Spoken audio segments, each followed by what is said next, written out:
최현재 투자 전략입니다. 토마토 투자 클럽 최현재 전문가 만나봅니다. 안녕하세요. 예, 안녕하세요. 최현재입니다. 예, 오늘 일장 이렇게 마무리가 됐습니다. 시사하는 바는 뭐라고 보시나요? 예, 외국인 반도체 대량 매도했지만은 뭐 한국 시장 전체를 파는 건 아닙니다. 그러면서 오늘 지수는 소폭 상승했다. 그렇게 보고 있습니다. 외국인 매도는 반도체에 국한한 매도다. 그렇다면 반도체 없이 지수가 갈 수 있을까? 혹은 반도체의 빈자리를 메워줄 만한 종목군들은 뭐가 될지 이런 부분들이 좀 궁금한데요. 오늘 시장의 반응 가운데서 좀 앞으로의 흐름을 가늠할 만한 그런 힌트가 있었나요? 네, 오늘 연준이 빅컷을 하면서 오늘 국내 바이오 주식들이 뭐 대량으로 대거 뭐 상승 대열에 동참을 했고요. 제가 바이오 주식 볼 때 삼성바이오로직스, 알테오젠, 리가켐바이오 뭐 이런, 그다음에 CDMO는 바이넥스, 뭐 ST팜 이런 대형 제약바이오 좀 보자고 말씀드렸는데, 그 종목들이 예전이랑 다르게 시가총액이 상당히 커져 있는 상태잖아요. 그러다 보니까 반도체 팔고 뭐 외국인들 그러지만은 그런 종목들이 올라주면서 코스닥 같은 경우에는 상당히 견조했다라고 보고 있고요. 오늘 뭐 외국인은 반도체 팔았지만은 뭐 밸류업 관련 종목, 자동차라든가 뭐 금융주는 좀 매수하고, 2차 전지는 조금 쉬어가는 듯한데 2차 전지가 뭐 반도체의 비중을 조금 메워줄 수도 있다. 그렇게 보고 있는데, LG에너지솔루션이 아직까지는 뭐, 하려면은 조금 하루 이틀 정도 좀 더 있어야 되나 봐요. 좀 그렇게 보고 있고, 반도체 팔고 있지만은 너무 겁먹지 말자, 그렇게 보고 있습니다. 외국인 매도에도 긍정적인 시각 유지해야 된다라고 보고 있고요. 반도체 지금 현재 어렵지만은 조만간 저는 터닝할 것으로 보고 있습니다. 지금 모건 스탠리가 우리 연휴 때 반도체 매도 보고서가 나왔잖아요. 지금 보시면은 이때랑 비슷해요. 하이닉스 차트 보시면 21년도 9월 정도인데, 이때도 모건 스탠리가 매도 보고서 나온 다음에 자기네들은 그때 이제 하락할 때 오히려 지분을 늘렸단 말입니다. 이 구간에서 지분을 늘렸기 때문에 지금 현재는 어렵지만은 뭐 조만간 터닝 할 거라고 보고 있고요. 지금 모건 스탠리 뭐 미리 보고서 내기 전에 대량으로 삼성전자, 하이닉스 매도했다, 선행 매매 의심된다라는 얘기는 나와 있는데, 뭐 걔네들 하는 게 원래 그래요.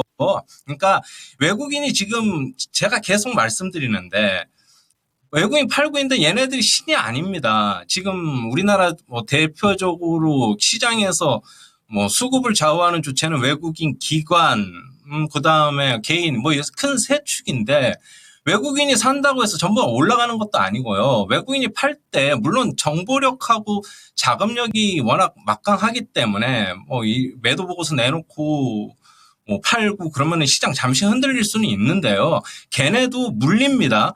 가령 예를 들면 2차전지 23년 7월 26일 날 에코프로, 뭐 에코프로비안, 포스코퓨처엠 이런 종목들 그때 장중에 외국인 대량 매수했지만은 그때 연기금을 비롯해서 기관이 대량 매도했어요. 그때 물렸어요. 그럼 걔네들도 그냥 시장에 참여하는 하나의 주체고, 근데 이제 국내 우리 투자자들이 뭐가 이제 트라우마가 있냐면, 예전에 이제 외환위기 때 외국인들이 그때 이제 선제적으로 매도,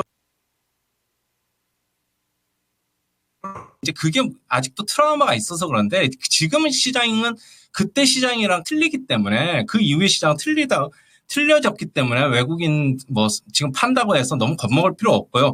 그럼 외국인 안 사면 누가 올리느냐? 안 사도 올라간 적이 있습니다. 가령 예를 들면 지금 코스피 연봉 잠시 한번 보시면은요, 2005년도, 6년도, 7년도 이때 외국인 다 팔았지만은 올라갔었어요.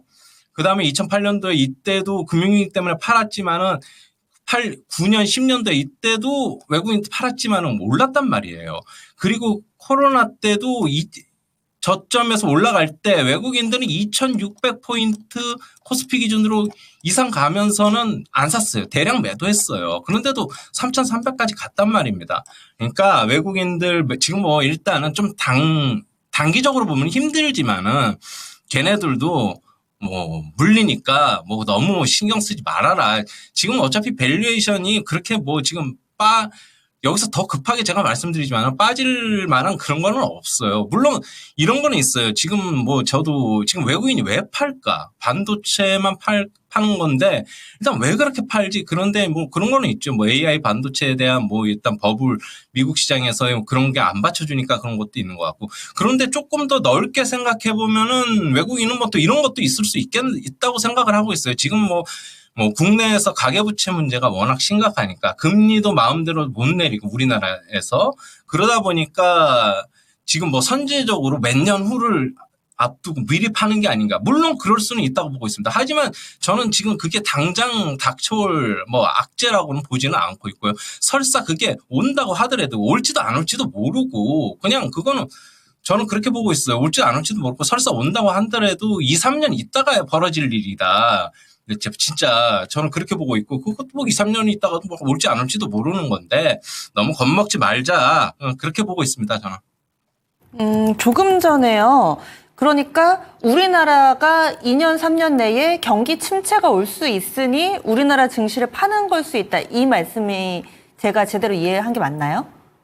저는 그렇게 안 보고 우리나라에서 지금 현재 경제 펀더멘탈을 본다면은 진짜 우려되는 건 가계부채밖에 없어요. 저는 뭐 좀 더 나아가면 뭐 속을 파고 들어가다 보면 뭐 양극화도 있고 뭐 여러 문제들이 있지만 미국도 양극화가 있는 거고 그런 거는 물론 가계부채가 조금 심각하긴 한데 저는 그게 당장 온다고 보지는 않고 있기 때문에 지금 밸류에이션에서는 하락할 만한 특별히 악재도 없다라고 보고 있어가지고 저는 2600 후반대나 2700포인트는 여기서 갔다가 거기서 더 상승을 할지 아니면 다시 내려와서 다시 저점을 다시 다질지 저는 그건 그때 보자라고 좀 말씀드리고 싶습니다.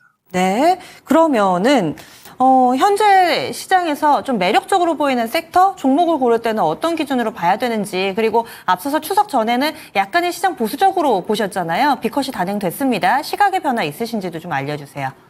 저는 보수적으로 안 봤지요. 저는 그때 9월 11일 날 이때 2,500 꼬리 달리면서 2,500 회복시켜 놨잖아요. 제가 그때 그래서 사자 더 이상 안 빠지니까 그렇고 제가 추석 전에 시황 말씀드릴 때는 혹시 미국 시장에서 급락이 연휴 때 나오면은 보수적으로 볼 수도 있는데 목요일, 금요일, 오늘, 내일 우리나라 시장 상승하지 않고 하락을 한다.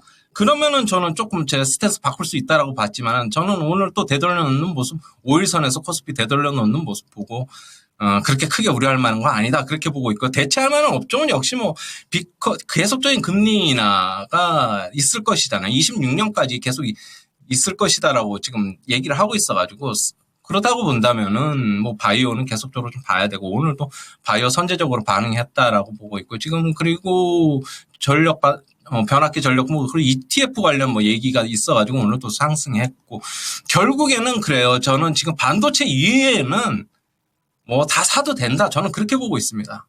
네, 제가 너무 많이 쉬었나 봐요. 시청자분들이나 또 전문가분들이 아니라 제가 좀 오래 쉬어가지고 그 전에 연휴 기간 미국 증시 큰 폭의 하락이 없으면 긍정적인 시각을 유지한다라는 멘트 워딩이 그대로 있었는데 이 부분을 좀 간과했습니다. 다시 한번 좀 정리해서 말씀드리면은 이전부터 긍정적인 시각 그리고 앞으로의 시장에 있어서도 조금은 자신감을 가져보자 반도체 제외하고는 다 사도 된다. 이 부분은 내일 꼭 기억하고 다시 질문 드리도록 하겠습니다. 오늘 자세한 말씀 고맙습니다. 네, 감사합니다. 예.